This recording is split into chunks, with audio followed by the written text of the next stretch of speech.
Hey everybody, Bob Chick back with another edition of the Voice of Bodybuilding. I'm here with Sugar Sean Ray. We were in Sin City, my friend. Yeah, man. Another loss for the Raiders on a Sunday after 3 days of just nonstop action between the expo, between Meet the Olympians to the finals, and also the press conference today. It was a press conference, interviews, whatever.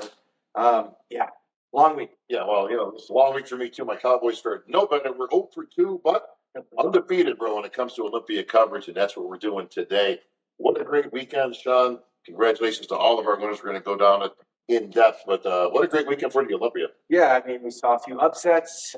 We saw some new stuff, some new champions, and we witnessed a couple of retirements along the way, which wasn't lost on the industry because of how accomplished these athletes are. Well, big congratulations to Olympic President Dan Solomon, our owner Jake Wood, the entire production team.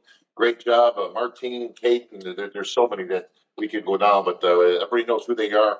But we're going to get to right the biz because we got a lot to cover. Speaking of retirement, Sean, in the figure division, it was Sydney Gillen making it 8 straight and called it a day on stage. You know, it wasn't that much of a shock to me. She's so dominant. I guess she probably felt like Lee Haney did. Like Lee Haney, when he got number 8, there's really nowhere else for him to go. And Sid has so many other things going on outside of bodybuilding. But I actually think competing on the stage was taken away from a lot of life experiences that she wants to get involved with. A number 9 is not going to make her that much more immortal. No one's going to touch that record for a long time.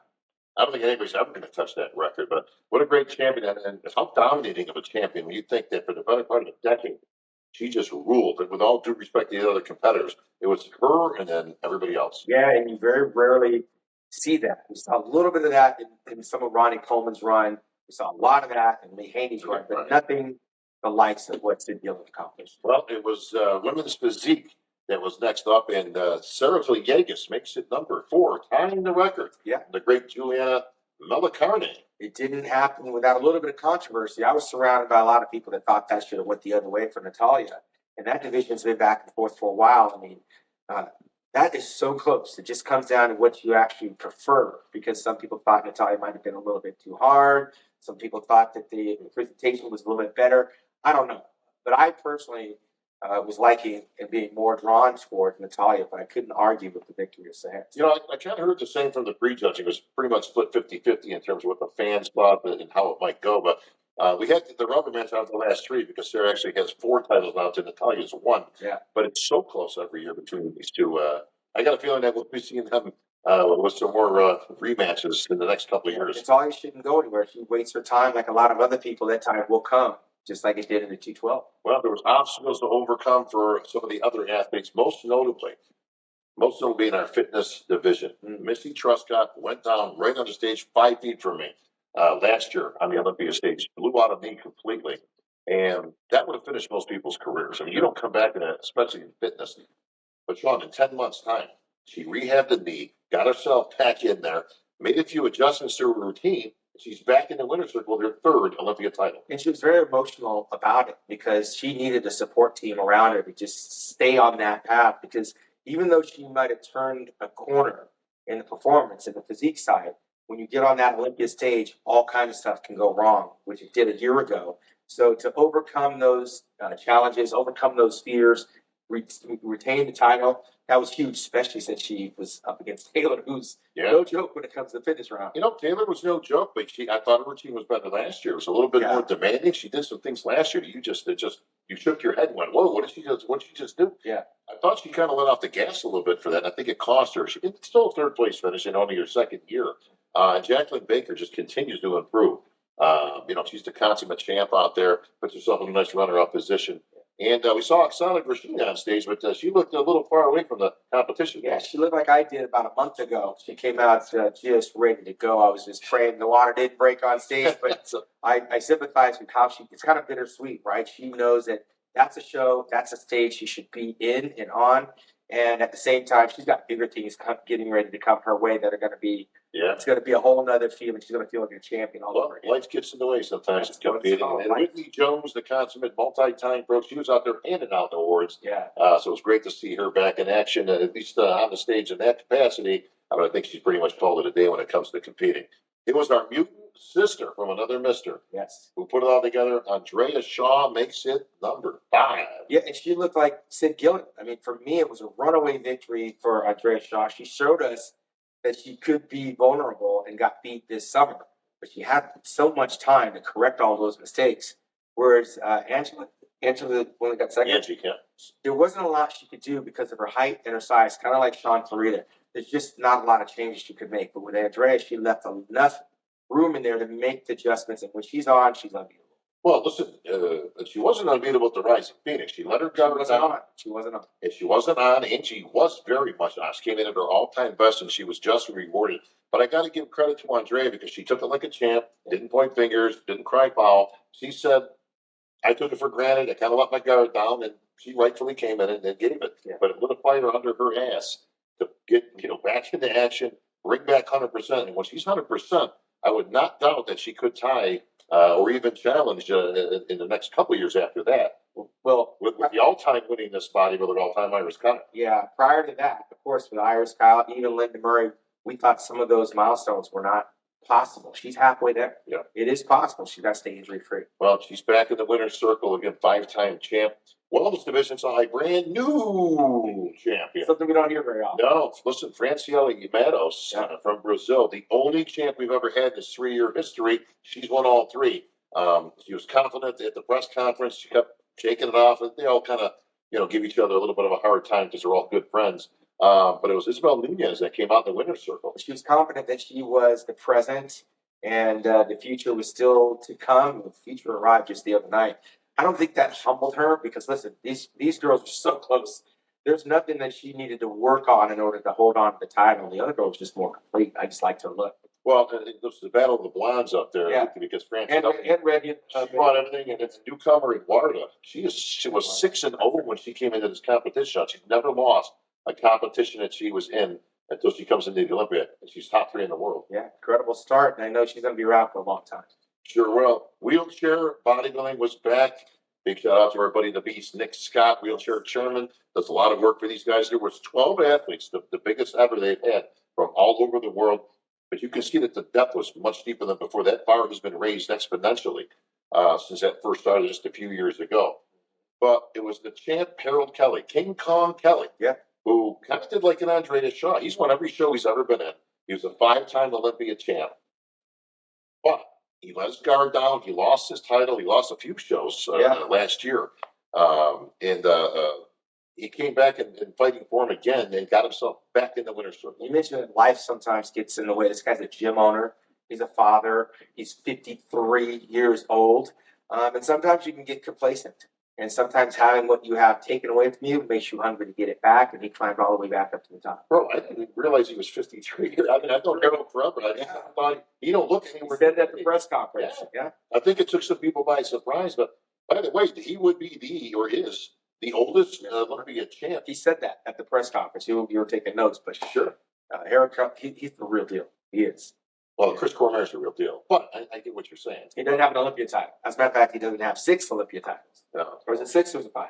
I think he's 6. No, he's 6-time now. Holy crap. And actually, the first year, I got to be technical here because I know I'm going to get blasted on the flying if I'm not. But he actually won the first year, which actually wasn't technically an Olympia title. Right. It's kind of a world title. So you can actually chalk up another win for him. But, bro, he's got 23 wins to his credit. Yeah, and you know what?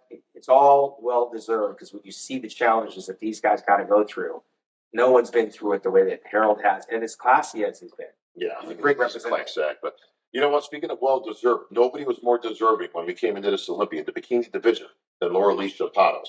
The title was up for grabs. That was the first time we've seen that in some time.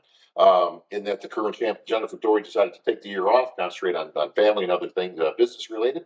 So, left the title up for grabs. Laura Lee, 3-time Arnold Classic champion. If anybody had penciled somebody in, it was her, and she got the job done this time. Yeah, by way of Canada, man, she did the business, and she was up against no slouch. Ashley Kaltwasser was pushing her. She had 3 already in the bank. She wanted number 4 to go along. That would have made her 50th had she upset Laura Lee, but Laura Lee, she brought it. Well, Ashley Kaltwasser brought it. She's a 3-time champ, but that was years ago. I know. Right? To hang around in this industry that long. In any division, that long, right? And that young. Yeah. and still bringing it. She was second place here at the Olympia. Yeah, she actually did exactly what she has always done is delivered. And again, she had surgery earlier in the year on her eyes, and still came out and continued to compete and came all the way back. Moved up from last year. I think she was fourth last year. Yeah, she was still hanging around the top 5. Yeah, but she can do this for a little bit longer if she wants to. She certainly sounds like she's not slowing down. No, she ain't slowing down at all. Still looks fantastic. Speaking of looking fantastic in men's physique, it was Ryan Terry once again with that patented Superman pose that he has now. We're going to rename that the Ryan Terry pose because he owned it.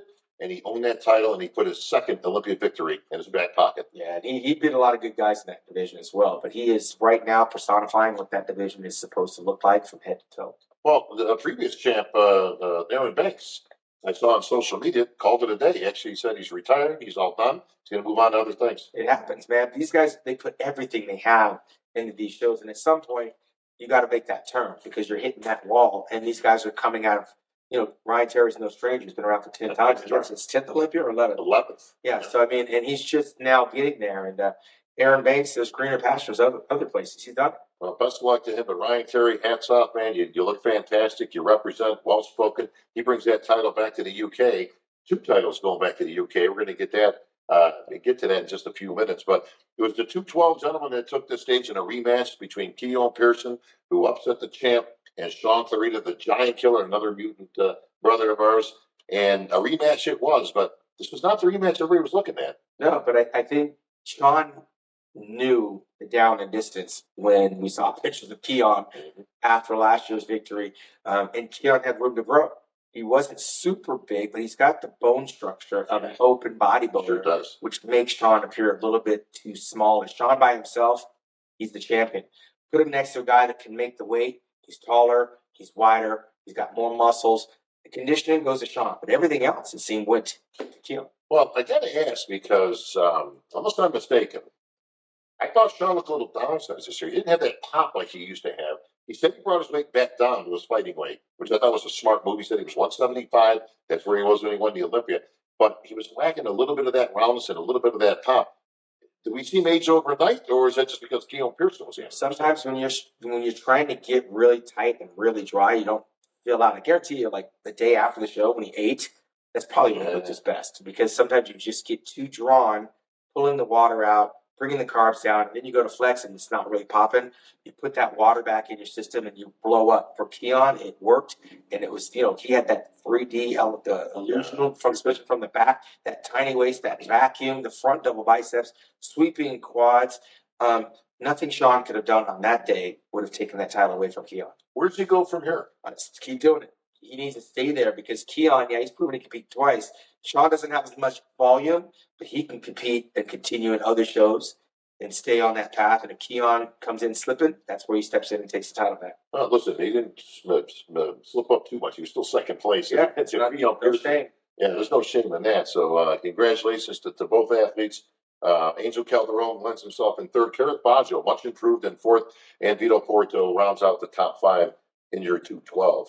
All right, Sean, it was classic physique. Taking the stage. All eyes in the whole world were on Chris Bumstead. Can he bring it? Can he look as good? Is he going to slip? Is he going to lose? He didn't do any of that stuff. Yeah. All he did was bring Chris Bumstead on stage.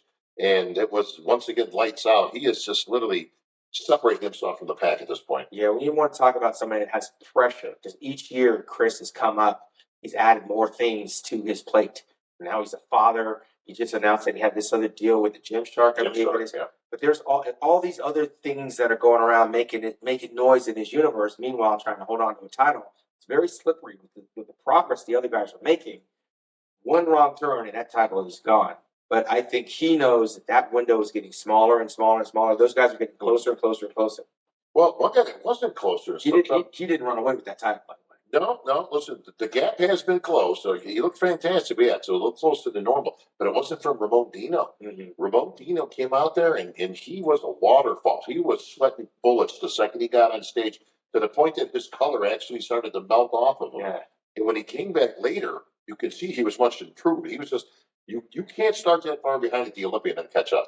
Yeah, and it messes your color up and things start to run. And then the nerves, I call it the waterworks. It happens a lot to guys. I've seen it happen to Labrada. I saw it very close up with Dorian Yates in 1994. When that waterworks comes on, there's nowhere to really hide. You got to walk off stage, you wipe it all off, and it changes the look that you have. It goes from super, super shiny to really, really dry, and it's not a good look. There's nothing you can do except leave the stage. And the Olympia's too big to leave, but those are lessons he's going to learn. You've got to dry out before you get there. Well, and you were exactly right, Shawn. He couldn't play catch up at that point because the competition was better also. Urs Kalasinski and Mike Sommerfeld. Boy, these guys brought it, man. I tell you what, Mike Sommerfeld, he could be the heir apparent to the throne as now Chris has announced his retirement on stage, which I thought was a great Olympia moment. He did it right, Shawn. If you're going to go out, he went out as the champion, 6-time champ, full crowd in the house, everybody's standing on their feet. Best of luck to Chris, but that's the way to go. Yeah, you need no speculation. So the guy wins his title, he goes off and sails off into the sunset. Then when it's conversation time for next year, the pressure builds up on the athlete, and the athlete has to almost make an excuse why he's retiring. He did it on stage like Sid Gillen, very classic. Mike Sommerfeld looked absolutely phenomenal. I would not be surprised if he is your next champ next year. Urs, again, a young man in the game, and he still continues to make improvements. Yeah. Came out with this Billy Idol hair this time. Very appropriate for going classic, right? And 2-time champ Brian Ansley still rounding out and playing with the big guys up there. He's not the biggest guy, but he still brings a formidable package and still in the top 5. Yeah, and some of those other titles are out there. I mean, sometimes you get tunnel vision on just the Olympia. I got to just do the Olympia. But the business of bodybuilding is global. He won $60,000 over in Dubai. There are still shows that Brian can win. He's just got to be very selective. Well, Chris Bumstead said at the seminar today, he's done with competing, but he's not done in the sport. And he vows to actually increase the prize money himself personally, not from his business venture. He said, this was coming from me. It's coming from CBUM. So he's got some ideas he's going to present to the Olympia to really bolster up. And you got to appreciate that from a champion. Well, I mean, our sport thrives off former champions that made their name in this sport. A couple of names you might recognize still doing the business. Labrada, Gaspari Nutrition, Kevin Levroni's Signature Series. I mean, these guys are giving back to the sport by supporting the sport. They're not necessarily throwing their prize money to the athletes, but by being a part of the exhibiting, all that money goes back into the athlete's preparation, goes back into the machine that keeps us in business. Well, speaking of business, we do the business of bodybuilding, and that's usually the big boys. The Mr. Olympia took the stage in grand fashion. 15 athletes from around the world. A couple of the guys couldn't make it, unfortunately, so we'll get into that a little bit later on in a future VOB. But starting with our 10th place finisher, the King, the Beast, got as much muscle as anybody. He can aim with anybody in the world from the side. Turning around to the back, still loses a few notches, but that's a big boy. When you see his name on the Olympia lineup, he's a top 10 guy, and that's exactly where he plays. 9th place, Brandon Curry, former Mr. Olympia. 9th seems to be the landing place for former Olympians. And Dexter Jackson, we just saw just a few years ago. He ended up in 9th place, which was full circle because his first Olympia, he was 9th. Ended up in 9th on the way out. Brandon Curry, still top 10, 9th place, not what he's looking for. But have we seen the end of an era in Brandon Curry? I was kind of talking about that on the run-up to this show because, yes, he came off a hospital bed last year to land in 4th place. I think the lineup was a little bit weaker there. Coming into this one, there were some things and changes that he did make, not necessarily for the better, but as you start to age out, the body doesn't respond the way you think it does. Just because you change gyms or change trainers doesn't mean that's going to be progress. And Father Time is undefeated. And when you start going down the pecking order, starting at the top, and you start working your way down, going lower, I'm going lower, I'm going lower, it's hard to get back up there. And I think we've seen some great memories and moments from Brandon Curry. I think Father Time's catching up to him. I wouldn't be surprised if he's not in the Olympia next year. Well, he's got 4 kids. We're all getting a little bit older. It's also our kids. A lot of time. Speaking of which, not to get off too much, but congratulations on your eldest. Asia Monet Ray lit up that stage with the national anthem to start off the Olympics. You had to be the proud papa moment sitting in the front row. Yeah, I've always said this, man, in bodybuilding terms, it's not necessarily how you place, where you place. People might remember that. But what people really remember is how you make them feel. And that's why I'm such a student of the game of performance. And Asia stepped out of her comfort zone. It surprised me to no end because I watch her practice. And when you watch somebody practice, it's a little bit different. It sounds different. and you're just holding your collective breath. She did a great job, made me proud. Well, she's now an international recording artist. Yes. And I've seen your daughter from day one. I remember her both. I remember we had parties, birthday parties that we celebrated with the kids. In Hawaii, we had both of Well, our one kids. thing you're never going to say about her is that she's an overnight success because she's been doing the work. She's doing it. Well, congratulations, Asia. Big shout out to you. It was Rafael Brandao. Yeah. And I know what Ryan's was saying down, bro, but he keeps working his way up. 8th place, not a bad spot for him. He made some improvements, but still got a little ways to go. Yeah, he's got to thicken up the back. He's got to get a little bit wider. I mean, he's a work in progress. This is the Olympia stage, and it takes a while. The bigger you are, the taller you are, to fill that frame out. I know he won an arm classic over in Brazil. Yeah. There are titles out there for him to win, but this Olympia, for his arrival, he's going to have to see a few guys step aside. He has a very nice physique. Like, he doesn't really have a lot of things he's missing. He just needs to kind of supersize it, but he seems to be on the right path. Well, I mean, like Dexter Jackson, a lot of guys have to wait for that other class of bodybuilders to move out of the way, and they start to move up the ladder. How about the conqueror, William Bonac, still bringing it in his final show? Again, at least that's what he kind of back and forth, but he did tell me at the beginning of the year, this is probably it for him. He wanted to do a few shows. Looked very respectable. He was probably in the best condition out of anybody at the Olympia. Yeah, he was very hard standing, especially next to Hunter Labrada. He looked very hard. Problem is, he's got the very short, stocky, thick midsection. He's got the big arms, but doesn't have the width on the shoulders, right? He's not wide. And so with the short torso like this, he looks a little bit boxy, yeah. A little chunky, big quads, although his legs are a little bit down in size. I don't expect to see him next year. If you're talking it into existence, he's going to follow that. He's going to be done with bodybuilding. And listen, he had a very good finish, a very impressive year. Again, 7th place on the Olympic stage. Nothing to be ashamed about, right? So if he does sail off into bodybuilding retirement, he's going to be active. Yeah, he has his shows over. Yeah, I was going to say, he's got shows. He's involved in the business of bodybuilding. Congratulations to William. Speaking of Hunter Labrada, it was Hunter in 6th place. Mm-hmm. We saw some improvements. We also saw some things we didn't like when we saw him in Italy. Yeah, and I actually thought I thought he was going to be 4th or 5th. He started out like he was going to make an impact, but as the show goes on, waterworks were happening. He's hiding his midsection a lot. You'll see his hands in front of his midsection here. And when he does relax, he really relaxes. Something his father never did. I hate to make those comparisons because they're totally different. Yeah. But I was a student of Lee Labrada, and Lee Labrada was a statue. When he wasn't called out, he was boom, abs, quads, everything. Hunter's just the opposite. When he relaxes, and you can see the shape is not there. A lot of girth in the midsection. He cannot relax on that Olympia stage. When he does, the judges look up, and I think he goes back the other way. Well, even though he's son of Hall of Famer Lee Labrada, who you actually competed against a number of times, they have 2 different physiques. Hunter's a much big, supersized version of his father, and you can see some resemblance. Like when he hits that side try, you can't help but think of his father. Yeah, very similar in nature and structure. But Hunter's a big boy. Yeah, he was probably close to 300 himself in the off season. He did look like he filled in some spots, especially in the back. That was a weak point. Now it's not as glaring, but it was at the expense of the midsection. I think that really cost him. Where does Hunter go from here? Now he's placed as high as 4th, drops a little bit to 6th, but he's still in the mix. Yeah, well, I mean, listen, when you're top 10 in the world, you validate yourself. He's still an Olympian. Top 6th place is no shame. It's not a bad place to be, but there are shows out there that have his name on it. He went all the way over to Italy to get a title. Those shows, I mean, why not? Flex Wheeler used to do that. He'd fly over to Australia, and go over to Germany, and go over to England. I remember Flex Wheeler went to the English Grand Prix and won those titles. Those titles are out there for the taking. Without those other Olympians, Hunter Labrada can, rack up a few wins. Absolutely. Well, Andrew Jack, I tell you what, another Nigerian nightmare on that stage.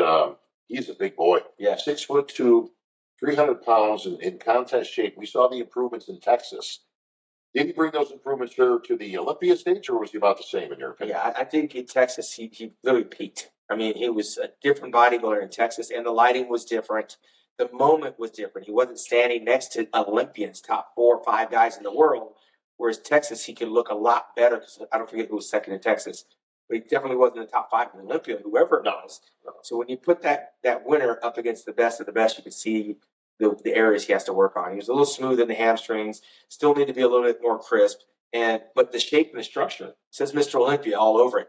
I really do think he's got to work on performance. He needs to be a little bit more gritty, more aggressive. More aggressive. He's just such a big, gentle giant that you kind of, you can lull you to sleep. Well, I'll tell you what, I mean, he was giving him all he could give, but hypothetically, if he showed up like he did in Texas, could he have been battling Samson? Or you still think he's got another year or so? Yeah, because I think he's closer to Samson than he is Hottie and Derek. But Sure.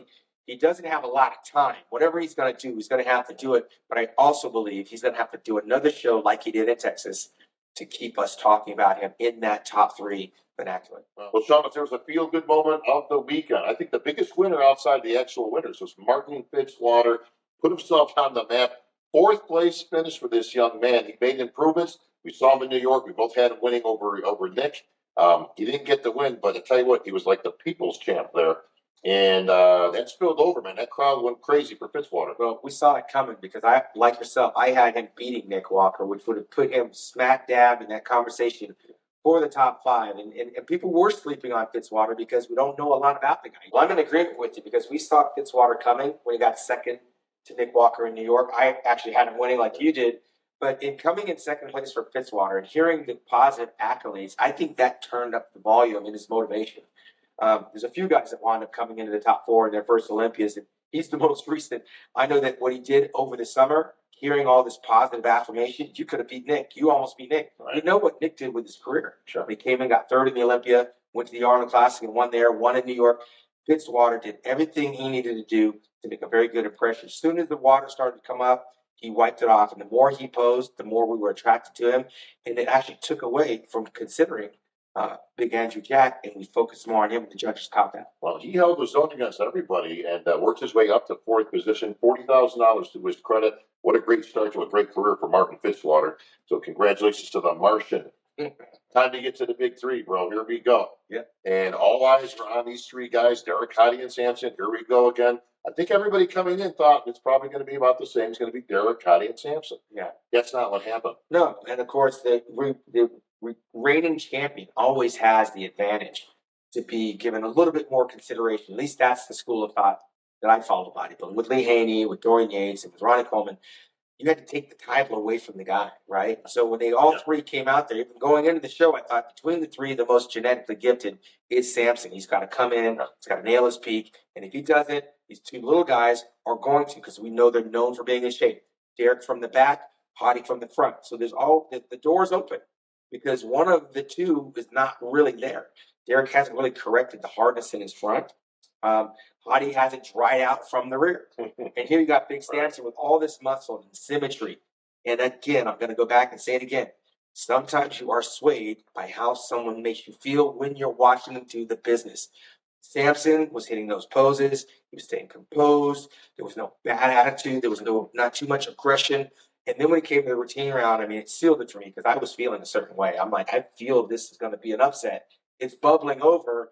And, of course, boom. When it did, the place erupted. I didn't hear a bunch of boos. I heard the place went wild. You heard no boos. And I tell you what, just breaking them down. And you're exactly right. Derek from the back, Hottie from the front, but it was Samson from all over. Yeah. I thought this was a great move by the judge. I think they called it exactly right. Listen, Samson wasn't the particularly best at anything. Yeah. Right? He wasn't the best from the back. He wasn't the best from the front. I don't know, even from the side, you can make a case, right? His presentation is usually spot on, and it always is. So he's always going to be the best at that. But all those things we talked about, Shawn, shape, symmetry, proportion, presentation, right? All count. They all kind of got into the mix. So he isn't, you talk about an overall champion. Yeah. That's what he was. Listen, he wasn't the most ripped guy in the stage, but you don't have to be. This is the Mr. Olympia. We talk about this all the time. You need to be the best physique in the world. That's exactly what he was. I was on the Minute Show after the pre-judging the next day, the day of the finals, and we were going around this table, and Chris Cormier, Melvin Anthony, Paul Dillette, Dennis Wolf, and of course Dennis James. We were all going around, and now Dennis wants to go 1 pose at a time. We went 1 pose at a time. Hottie won the most number of single poses. Samson won, I think, 2, and Derek won, I think, 3. It's only 7, but it's the sum total of everything. If you over reward for hardness, then what does that say for shape and symmetry? If you over reward for shape and symmetry, what does that say for one guy that looks better from the front and one guy from the rear? At the end of the day, when it all comes together, the posing, the presentation, your color, all of that stuff, Samson had the fewest flaws. You know, and that's the thing, man. We've always talked the same business when we talk about that. Who doesn't have the most amount of strengths? Who's got the least amount of flaws? And that's why I think Samson wins. And I thought it was fairly decisive. Listen, it's close in those top 3, right? You can make a case. But like you said, You can win it's like your body part trophy days, bro. You win best arms, best back, best this, best that. But then somebody else wins the show. I was like, well, because nothing was really outstanding, but nothing was a detriment either. Yeah, well, the irony of what we do in pre-analyzing these guys, post-analyzing these guys, so I got 40 years of experience. I started bodybuilding at 17. That was my 36th Mr. Olympia. When I picked Samson going into the show, it was based on what his body had worked. It wasn't that I don't even know Samson. I met him like twice. I'm a fan of what he's doing with bodybuilding. Hadi Chupin is the closest thing to me. We're almost the same size. He's a little bit wider. I picked him the year that he won the show. When Derek was right up against him and they gave it to Derek, I felt for Hadi because I thought Hadi was going to win, and I was leaning towards that victory. In this instance, I didn't feel anything when Derek was announced third, nothing when Hadi was second, but I felt everything in the moment when it came to the announcement of Mr. Olympia, and it was very reminiscent of when Ronnie Coleman would drop to the floor. Right.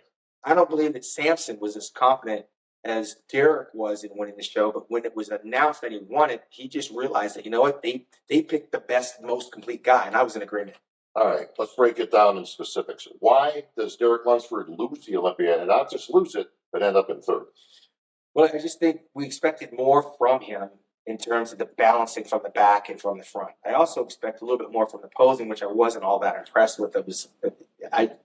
In terms of what I've seen, it kind of looked like he phoned that in. I know they don't score the posing round, but I also wasn't really interested in it. It just didn't draw me to him. But I still think he's got some work to do on it. This is maturity for me. Was he a little downsized? He looked a little smaller, especially in the legs of all places. Yeah, the legs. He's got some big legs, but on stage it didn't seem to translate. It almost looked like he brought it down just a little bit too much. He looked a little bit smaller. Hadi's legs looked even bigger, so you can see that difference. He wasn't that far off the mark. He doesn't have to go back and reinvent the wheel. I heard that he was talking about maybe not competing because maybe God has other things for him. Maybe Mr. Olympia is not in the cards. He's a lifelong bodybuilder. He's not doing the Olympia. He's doing, I'm assuming he's doing other shows. But, these are things I expect to come out of athletes' mouths before they have a cheeseburger. You got to eat, right? There should be a moratorium. You've said this for years, bro. There should be like a 24-hour moratorium on saying anything. Well, just say nothing. Just eat a pizza, and then believe me, all will be well in the world. Listen, I caught a lot of flack when I asked Hadi Chupin, when you took off your medal and you walked off the stage, was it because you were mad that they didn't get it right, or did they get it wrong, and that upset you? I got a lot of flack for that. They thought that was a very inappropriate question. You get a lot of flack for everything. Here's the problem with that question is nobody ever had an answer as to why you would storm off stage. You didn't walk, you stormed off stage. So he tried to answer the question, and I said, okay, if that happens again and you wind up in second, will you behave and act the same way? Still didn't get an answer from the question. I left it at that. He winds up in second place. He stood there. He took it on the chin. He did exactly what a champion does. That's what I was expecting. That's what our sport has seen in all of its years of existence. We've never seen what we saw last year. All right, Hadi versus Samson, 1 versus 2. Why does Hadi not get that title? The same reason that Samir Banu in 1983 beat Lee Haney. I think that Samson is peaking at the right time. The muscle maturity, the way he handles himself in the transitions. This guy came there to win the show. I just continually was being drawn back to the enormous size difference and roundness of the muscle. He didn't have the separation that Hadi had, but he will never have the separation that Hadi has. But Hadi will never have what Samson has. So I don't know that you just go, he's more ripped, so he wins. If that were the case, we got to take a couple titles back from Lee Haney. Because I can show you some pictures of Lee Haney where his glutes aren't very hard, his hamstrings don't even look like they're there. Dexter Jackson didn't have the greatest calves. We have Mr. Olympians that are not the best. Dorian Yates had the torn bicep. Chris Dickerson had the torn bicep.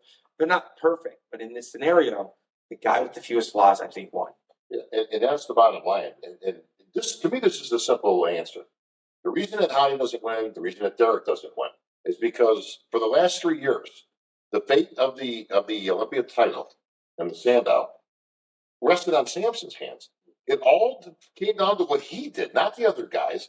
If Samson came in like this last year, he'd have won the last year. If he came in like that the year before, he would have won the year before. Correct. Because he simply has a better physique head to toe. Like you said, least amount of flaws. He's tall at 6 foot plus. He's 300 pounds on stage. That's a lot of muscle, man.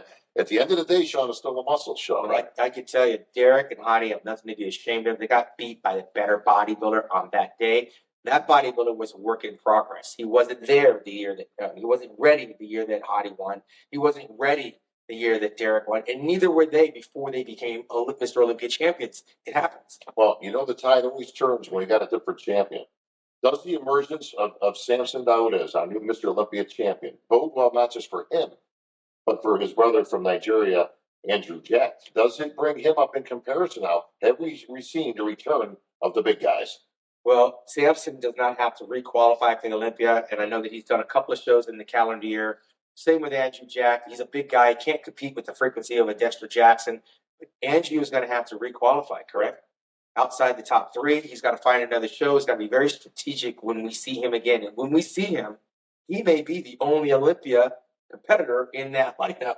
So he may walk off with another victory, but he's going to have to replay this thing all over again. Well, luckily, your brother had the foresight to ask the big question to Samson at the seminar today, right out of the chute.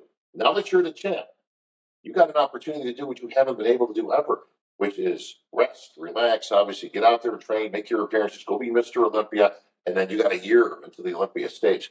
He shut that down immediately. Without any hesitation, he said, I'm a competing champion, okay? Whether I'm Mr. Olympia or whether I'm not. I'll be at the Arnold. If I choose to do another show, I'll do another show. Come one, come all. And I got to give him credit, man. Hey, you got to appreciate that bravado. Yeah. It was the same bravado he showed at the press conference, though, when he went up there, took his shirt off, right? All the experts talked about, oh, that's it, he's done, right? You don't do that, you know. And that one challenger came up there, and guess what? He ended up winning the show. Well, what does he have to lose? He is Mr. Olympia. He goes to the Arnold Classic, second, third, fourth. It's not a slap in the face getting second, third, or fourth at the Arnold Classic. But what if he wins? It's another $500,000. He'd be the first bodybuilder to win over $1 million in less than a calendar year. And he'll have that Arnold Classic title. Ronnie Coleman did that in 2001. There's no reason why Samson can't do the same. And you know, it's interesting because only other sport seems to have that sort of mentality. Like, there's no other sport where people just don't compete.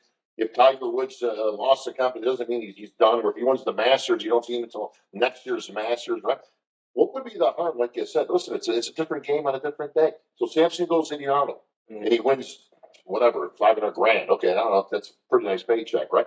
Even if he shows another show, and even if he lost, okay, so you put it. Listen, Dubai was just good money, right? That was about $300,000. It was. So why not go out there? Well, if you lose, you lose. Remember, Jay Cutler, when he wasn't winning the Mr. Olympia the way he wanted, he chose to go to the Arnold Classic. Not only did he do the Olympia, but months later the Arnold. Not once, but 3 times. And all the while, he became a 6-time first Olympia runner-up. Not because of the Arnold Classic, but because of Ronnie Coleman. He wasn't afraid to go out there and compete. And then he ultimately became a 4-time Mr. Olympia. It's not rocket science. Some of these guys can do it. Some of these guys are afraid to. Samson can change the landscape of bodybuilding because he is the new Mr. Olympia champion. Now, what I mean by that, Shawn, is he decides to go out there. He decides to put it up on the man. Hey, man, you want to come take it? Come take it, right? That makes the other guys want to go in there. 1, you want to try to knock off the champ, right? That's a nice feather in your cap on the way. 2, it shows a precedence to these other guys. Look, man, I'm out there. I'm Mr. Olympia, and I'm competing, okay? Mm-hmm. Get your butts out here. Get out for your fan base. Get out for the sport, for the federation, and let's see what you got. Let's compete. If you can't compete 2-3 times a year, I don't know. Listen, it's a different day than it was in the old days, bro. I mean, these guys got a lot of fan base out there and a lot of money that you can make via social media and these other media enterprises. Well, the people will be continuing to talk about Samson if he decides to jump into that Arnold Classic. He's got November and he has December. Both of those months he can rest through the holidays, turn it back up in December, and wind up in the Arnold Classic in March.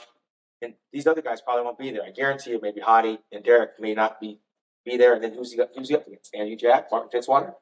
I mean, it's good that he's not afraid. Well, Shawn, this next bit of news will make you as happy as anybody on this earth. The gurus have seen it taking a backseat now to the spouses. Samson took all kinds of ridicule online when he made a change, and he said, you know what, my wife's going to train me. And everybody laughed at him. Well, guess what? His wife's a pretty damn good trainer because he just won the Olympia, but he ain't the only one. Sarah Villegas, her husband, Ali, trains her. It just seems like every time you turn around, somebody's got a spouse or a significant other that's pointing them in the right direction. Have we seen a day that a guru maybe start to slip a little bit? I think there's too many to name. They're still there. They're like weeds coming up from the ground. They're everywhere. Wherever I go, trying to talk to an athlete, I got to get to the permission from the trainer. But we don't know what Samson's wife does. I don't think she's his training partner. She may be his emotional support. She guides him in this. Guide him in. Well, yeah. I mean, I'm just saying, work. Samson does the work. Yes. She tries to take the mind. You know what she is? She's a second set of eyes. I mean, honestly, with all due respect to all concerned, not to take away from anybody else, the group. And listen, there's some damn smart people out there, right? You know, you got anybody from George to Heine to all the rest of the trainers that have come out, and you know, but now there seems to be more of them than ever. Don't you really just need a good second set of eyes to look at you and go, I think you're a little, you know, you got to bring it down. I think you need to do this. Well, again, you can have that. For example, I think Nick Walker had that. It didn't work for him. You know, so some of these people, it's mental, others it's physical. Samson may be the guy, tell me what to do, I'm going to go do it. That's it. He's not going to think about anything else. He's a machine. Other guys, you got to get some psychology into them. You got to encourage the Flex Wheeler, trying to get him on the treadmill, trying to get him in the gym to do extra reps, pose. It's a nightmare. Well, let me tell you something. Samson makes history. You're 19th Olympia champion in all 60 years, Shawn, right? Yeah. Number 19, $600,000. Big Jake Wood came on stage. He had two big checks in his hand. And as I looked, I saw one that said $250,000. Well, so they bumped up second place to $250,000. All right, so that went up $100,000. Yeah. And he slapped another $200,000. Certainly made Samson real happy. To the tune of $600,000. So their top three, almost $1 million just in your top three placings. Well, it's the 60th year, 600,000. That's pretty good. Well, history was made once again on the Olympia stage, Shawn. That's going to close it out for our review. Listen, Olympia's done now. We got a whole long season, so we got lots of sub stories that we can go over, and we'll be covering, of course, on the BOB. But as always, my friend, it's been a pleasure. We've been doing this many, many years. Hopefully, there's many more to come. But that's going to wrap it up here in Vegas, Shawn. All right.